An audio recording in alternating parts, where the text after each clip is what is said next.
Welcome in our DuckDB series. In this video, let's go through how to use DuckDB's simple select example in our Python. Jupyter Notebook, we are taking as simple as, so we don't have any issue in understanding. Let's go in our first cell. First, we should write our wall mount time, so we know in how much time it's taking to execute the cell. It's a very common thing, which we use in Python. Let's import DuckDB first. Next, we can connect to DuckDB using connect method. There are different ways to connect with the DuckDB. We are only using this for now. This is used to connect DuckDB with file system, and we will see what all ways we have to connect with DuckDB. Next, we use conObject to execute our queries. It takes string parameter, and we can write the SQL query into it.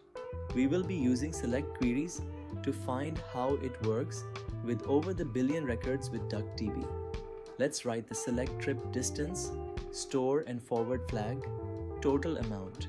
These are the column names which we can change if we want as per our choice. Now using read_parquet function, we are taking a file path with parquet file from 2022 data, and this is only 1 month of data from this dataset. This will give us the df data frame object, and we can print the data frame object. Let's execute the cell.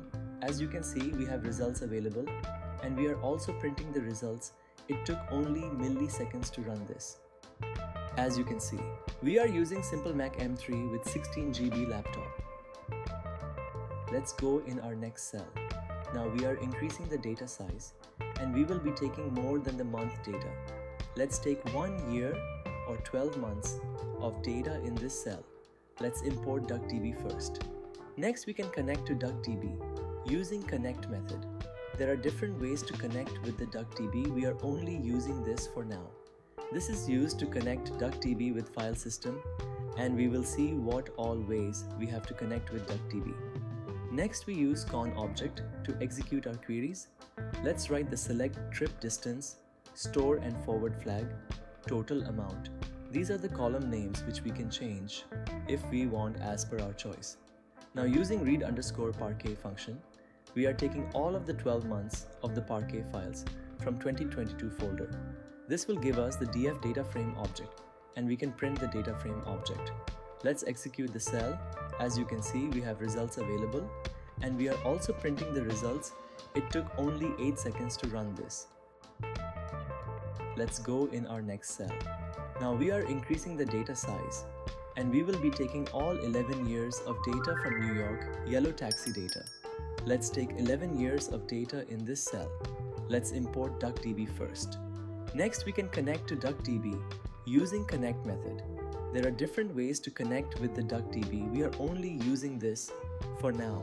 This is used to connect DuckDB with file system, and we will see what all ways we have to connect with DuckDB.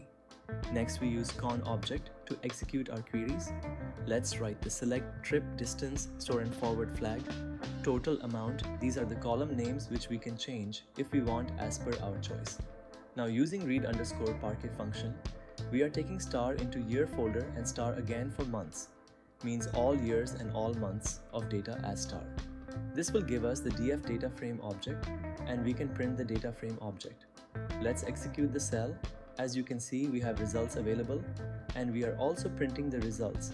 It took 4 minutes to run this. Let's go in our next cell. Let's import DuckDB first. Next, we can connect to DuckDB using connect method. There are different ways to connect with the DuckDB. We are only using this for now. This is used to connect DuckDB with file system, and we will see what all ways we have to connect with DuckDB. Next, we use conObject to execute our queries. It takes string parameter, select count with trip distance. Now using read_parquet function, we are taking star into year folder and star again for months, means all years and all months of data. This will give us the df data frame object, and we can print the data frame object. Let's execute the cell. As you can see, we have results available, and we are also printing the results. It took 2 seconds to run this.